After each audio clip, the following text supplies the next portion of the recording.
Hello dear my student, मैं आशा करता हूं कि आप लोग इस बार बोर्ड परीक्षा में सफल हों और अच्छे अच्छे अंक प्राप्त करें। जितने बच्चे हिंदी का पेपर देने वाले हैं तो ये वीडियो अंत तक देखें। यदि आप हिंदी के पेपर में 70 में से 70 नंबर लाना चाहते हो तो बस आपको वीडियो अंत तक देखना है। कक्षा 10 801 DA ये हिंदी विषय का कोड है। समय 3 घंटे 15 मिनट, पूर्णांक 70 नंबर। नोट: प्रारंभ के 15 मिनट परीक्षार्थियों को प्रश्न पत्र पढ़ने के लिए निर्धारित हैं। मैं आप लोगों से एक निवेदन करता हूं, यदि आप चैनल पर नए हो तो चैनल को सब्सक्राइब कर लें और वीडियो को लाइक कर दें। तो खंडा बहुविकल्पीय प्रश्न नंबर 1, आचार्य रामचंद्र शुक्ल किस युग के लेखक हैं? ऑप्शन ए शुक्ल युग, ऑप्शन ए द्वितीय युग, ऑप्शन सी शुक्लोत्तर युग, ऑप्शन डी भारतेंदु युग। तो इस प्रश्न का उत्तर ऑप्शन ए शुक्ल युग। 1 नंबर आपका ये पक्का। आप लोगों को इस पेपर के सारे क्वेश्चन अपनी कॉपी में नोट कर लेना है और अच्छे तरीके से तैयार कर लेना है। प्रश्न नंबर 2, गबन की विधा है? ऑप्शन ए नाटक, ऑप्शन बी एकांकी, ऑप्शन सी उपन्यास, ऑप्शन डी कहानी। तो इस प्रश्न का उत्तर ऑप्शन सी उपन्यास। 1 नंबर आपका ये पक्का। प्रश्न नंबर 3, निम्नलिखित कथनों में से कौन सा कथन सही है? ऑप्शन ए गुनाहों के देवता के रचनाकार मुंशी प्रेमचंद हैं, ऑप्शन बी भारतेंदु हरिश्चंद्र आलोचना साहित्य के जनक माने जाते हैं, ऑप्शन सी गेहूँ और गुलाब निबंध के लेखक रामवृक्षी बेनीपुरी हैं, ऑप्शन डी ईर्ष्या तू न गई मेरे मन से निबंध के लेखककार जयप्रकाश भारती हैं। तो इस प्रश्न का उत्तर ऑप्शन डी ईर्ष्या तू न गई मेरे मन से निबंध के लेखक जयप्रकाश भारती हैं। 1 नंबर आपका ये पक्का। प्रश्न नंबर 4, पंचांग दर्शन के रचनाकार कौन हैं? Option A Mathuranath Shukla, option B Lallulal, option C Sadal Mishra, option D Isa Allah Khan. तो इस प्रश्न का उत्तर ऑप्शन ए मथुराल नाथ शुक्ल। 1 नंबर आपका ये पक्का। प्रश्न नंबर 5, सारंगधर रचनाकार हैं? ऑप्शन ए परमाण Raso, option B Hamir Raso, option C Khuman Raso, option D Bisaldev Raso. तो इस प्रश्न का उत्तर ऑप्शन बी हमीर रासो। बस आप लोगों को वीडियो छोड़कर नहीं जाना है। यदि आप वीडियो छोड़कर चले जाओगे तो आपके पेपर में कुछ समझ में नहीं आएगा। तो प्रश्न नंबर 6, छायावाद युग की प्रमुख प्रवृत्तियाँ कौन सी हैं? ऑप्शन ए कुंठा और निराशा के स्वर, ऑप्शन बी श्रृंगार और प्रेम वेदना, ऑप्शन सी नारी के प्रति परिवर्तित दृष्टिकोण, ऑप्शन डी रीति ग्रंथों का निर्माण। तो इस प्रश्न का उत्तर ऑप्शन बी श्रृंगार और प्रेम वेदना। 1 नंबर आपका ये पक्का। प्रश्न नंबर 7, निम्नलिखित में से शुक्लोत्तर युग के लेखक कौन हैं?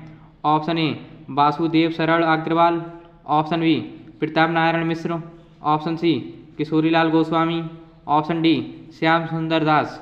तो इस प्रश्न का उत्तर ऑप्शन ए वासुदेव शरण अग्रवाल। 1 नंबर आपका ये पक्का। प्रश्न नंबर 8, साकेत किस युग की रचना है? ऑप्शन ए भारतेंदु युग की, ऑप्शन बी द्वितीय युग, ऑप्शन सी प्रगति युग, ऑप्शन डी छायावादी युग। तो इस प्रश्न का उत्तर ऑप्शन बी द्वितीय युग। 1 नंबर आपका ये पक्का। प्रश्न नंबर 9, भारत दुर्दशा किस विधा की रचना है? ऑप्शन ए जीवनी, ऑप्शन बी आत्मकथा, ऑप्शन सी रेखा चित्र, ऑप्शन डी एकांकी। तो इस प्रश्न का उत्तर ऑप्शन डी एकांकी। 1 नंबर आपका ये पक्का। प्रश्न नंबर 10, बिहारी किस युग के कवि हैं?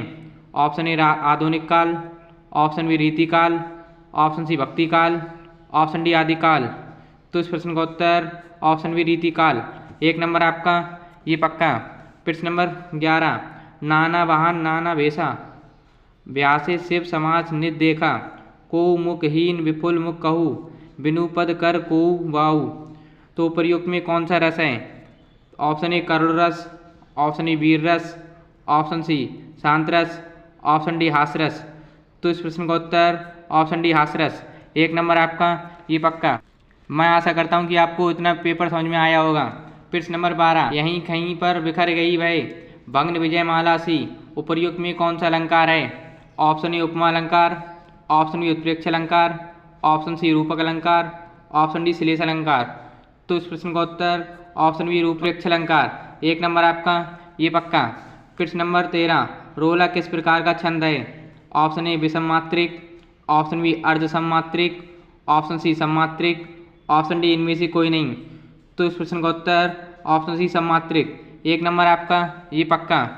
मैं आप लोगों से एक निवेदन करता हूँ कि जिन बच्चों ने अभी तक चैनल को सब्सक्राइब मैं आप लोगों से एक निवेदन करता हूं कि जिन बच्चों ने अभी तक चैनल को सब्सक्राइब नहीं किया है वो बच्चे चैनल को सब्सक्राइब कर दें और वीडियो को लाइक कर दें। प्रश्न नंबर 14, निर्जन शब्द में किस उपसर्ग का प्रयोग किया गया है? ऑप्शन ए नी, ऑप्शन बी नीर, ऑप्शन सी नी, ऑप्शन डी निर। तो इस प्रश्न का उत्तर ऑप्शन सी नी। 1 नंबर आपका ये पक्का। प्रश्न नंबर 15, धनुष का पर्यायवाची शब्द है? ऑप्शन ए असमी, ऑप्शन बी कुलिस, ऑप्शन सी कोदंड, ऑप्शन डी पवी। तो इस प्रश्न का उत्तर ऑप्शन सी कोदंड। 1 नंबर आपका ये पक्का। प्रश्न नंबर 16, भलाई शब्द में कौन सा प्रत्यय है? ऑप्शन ए ई, ऑप्शन बी आई, ऑप्शन सी आई, ऑप्शन डी आई। तो इस प्रश्न का उत्तर ऑप्शन ए ई। 1 नंबर आपका ये पक्का। प्रश्न नंबर 17, षड्दर्शन में कौन सा समास है? ऑप्शन ए तत्पुरुष समास, ऑप्शन बी कर्मधारय समास, ऑप्शन सी द्विगु समास, ऑप्शन डी द्वंद्व समास। तो इस प्रश्न का उत्तर ऑप्शन ए तत्पुरुष समास। 1 नंबर आपका ये पक्का। प्रश्न नंबर 18, मतवी शब्द का विभक्ति एवं वचन है? ऑप्शन ए पंचमी विभक्ति एक वचन, ऑप्शन बी षष्ठी विभक्ति द्विवचन, ऑप्शन सी तृतीय विभक्ति बहुवचन, ऑप्शन डी द्वितीय विभक्ति बहुवचन। तो इस प्रश्न का उत्तर ऑप्शन सी तृतीय विभक्ति बहुवचन।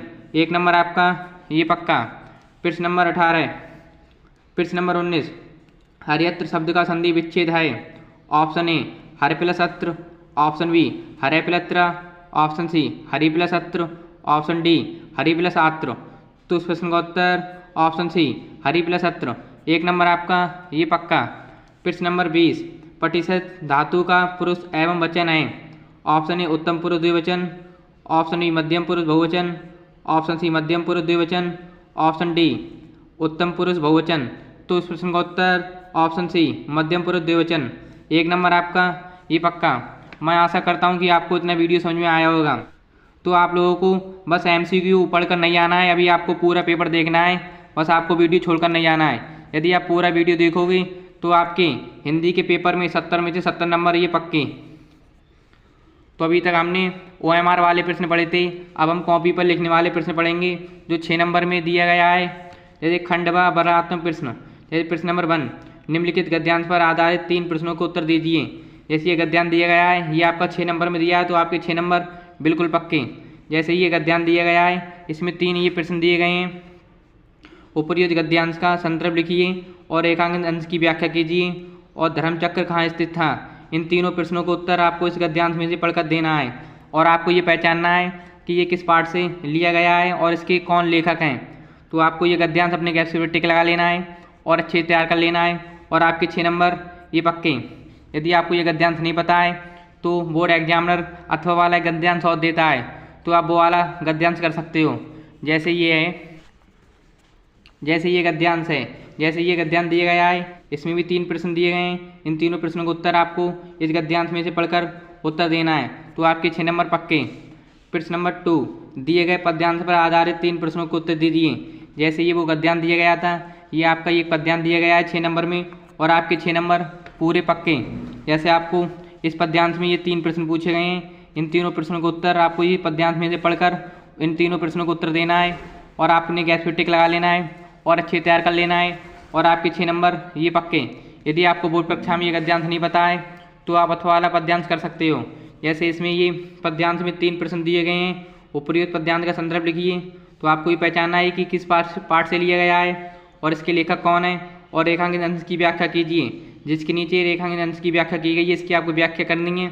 और फिर भारत देश किस प्रकार का तीर्थ है, तो आपको इसी में से पहचान कर इन तीनों प्रश्नों को उत्तर देना है और अपने गैस पे टिक लगा लेना है और आपके 6 नंबर ये पक्के। बस आपको वीडियो छोड़कर नहीं आना है, यदि आप वीडियो को छोड़ दोगे तो आपके पूरा पेपर समझ में नहीं आएगा। तो प्रश्न नंबर 3, दिए गए संस्कृत गद्यांश में से किसी एक का संदर्भ सहित हिंदी अनुवाद कीजिए।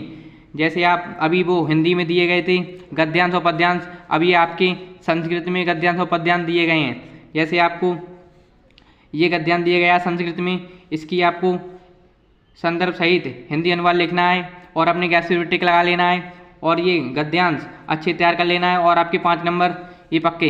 यदि आपको बोर्ड परीक्षा में ये वाला गद्यांश नहीं पता है, यदि आपको इसकी हिंदी नहीं पता है तो आप अथवा वाले हिंदी कर सकते हो। तो प्रश्न नंबर 4, दिए गए संस्कृत पद्यांश में से किसी एक संदर्भ सहित हिंदी अनुवाद कीजिए।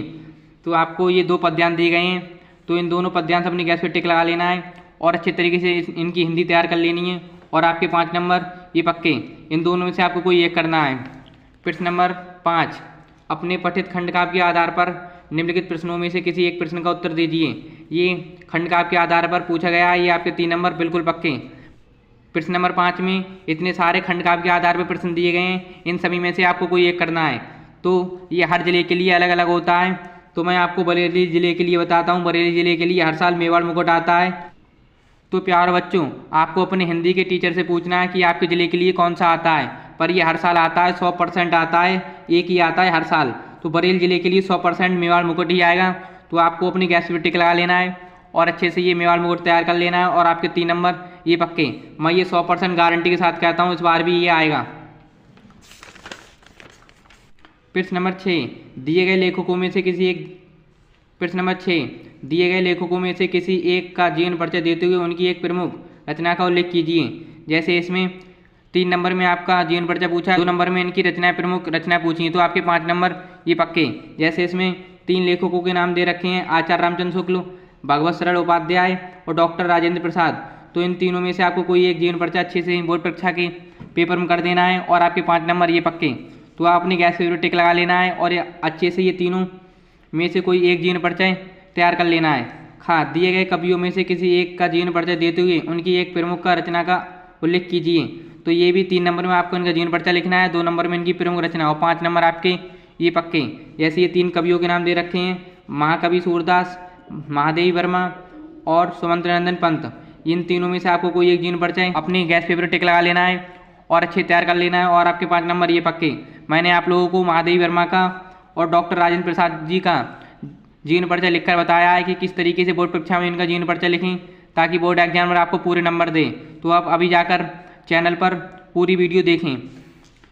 प्रश्न नंबर 7, अपनी पाठ्य पुस्तक में से खंडस्थ कोई एक श्लोक लिखिए जो इस प्रश्न पत्र में ना आया हो। तो आपको कोई एक श्लोक तैयार कर लेना है और अपने गैस पे टिक लगा लेना है और अच्छे तरीके से एक श्लोक तैयार कर लेना है और आपके 2 नंबर ये पक्के। प्रश्न नंबर 8, निम्नलिखित में से किन्हीं 2 प्रश्नों के उत्तर संस्कृत में दीजिए। जैसे ये 4 संस्कृत में प्रश्न दिए गए हैं, इनके किन्हीं इन चारों प्रश्नों को अपनी गैस पे टिक लगा लेना है और चारों में से आपको किन्हीं 2 प्रश्नों का उत्तर संस्कृत में दे देना है और आपके 4 नंबर ये पक्के। प्रश्न नंबर 9, निम्नलिखित में से किसी एक विषय पर निबंध लिखिए। जैसे ये निबंध आपका 9 नंबर में पूछा जाता है और आपके 9 नंबर ये पक्के। जैसे ये 4 निबंध दे रखे हैं, आतंकवाद की समस्या, बेरोजगारी की समस्या और छात्र अनुसाधन और प्रदूषण की समस्या एवं समाधान। तो आपको इन चारों में से जो सरल लग रहा है उसको अपनी गैस पे टिक लगा लेना है और अच्छे से तैयार कर लेना है और आपके 9 नंबर ये पक्के। मैं आशा करता हूं कि आपको ये वीडियो अच्छे समझ में आई होगी। तो ऐसी वीडियो पाने के लिए सब्सक्राइब करें व अपने दोस्तों के पास वीडियो ज़्यादा से ज़्यादा शेयर करें। तो अब मिलते हैं न्यू वीडियो में।